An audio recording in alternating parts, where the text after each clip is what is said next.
He never had missed his train, but he's not feeling well. Gregor, come out. The chief clerk is here to see you.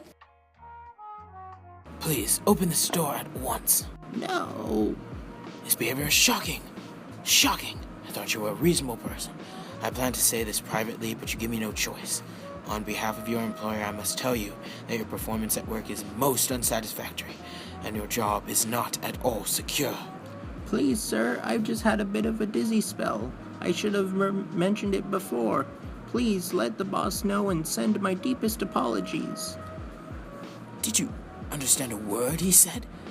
He sounded like an animal. He's not trying to make a fool of us, is he? Gret, fetch the locksmith at once. No need for a locksmith.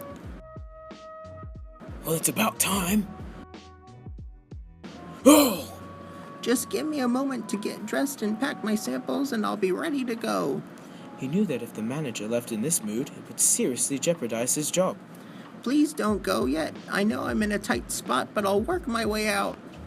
His parents didn't understand this. They were too preoccupied with their own immediate troubles.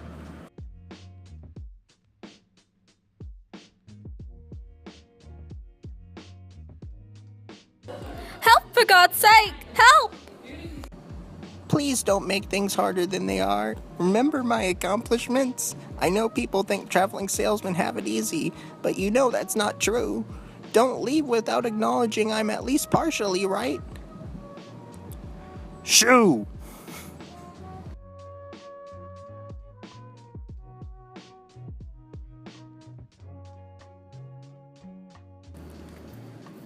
By the time Gregor woke from his coma-like sleep, it was dusk.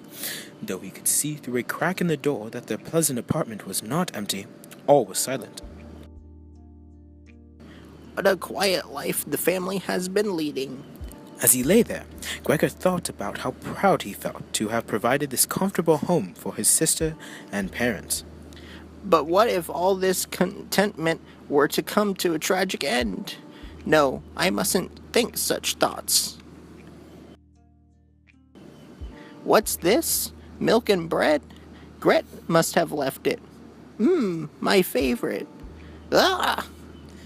Gregor was dismayed to find that not only was this food he normally loved repulsive to him, but his room with its high ceiling now made him quite nervous. Though feeling slightly ashamed, Gregor scurried under his sofa, despite the fact that his back was a little crushed and he was unable to raise his head. He felt immediately comforted, and there he spent the whole night. Woo!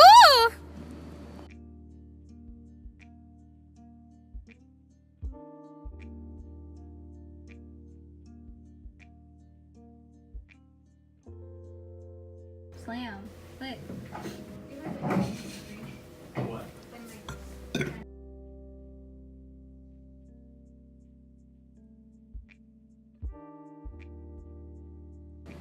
Gregor liked what I left today. Since he could not be understood, it never occurred to the family that Gregor would understand them if spoken to directly. So he had to be satisfied with getting what news he could by overhearing their conversations.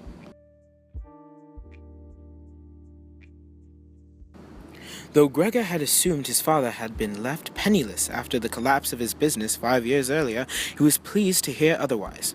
He gathered that despite the disastrous crash, his father had managed to save a small sum of money. This was the first uplifting news Gregor had heard since his imprisonment. Back when his father's business catastrophe had left the family in despair, Gregor had set up to work with great earnestness and rose almost every night from stock clerk.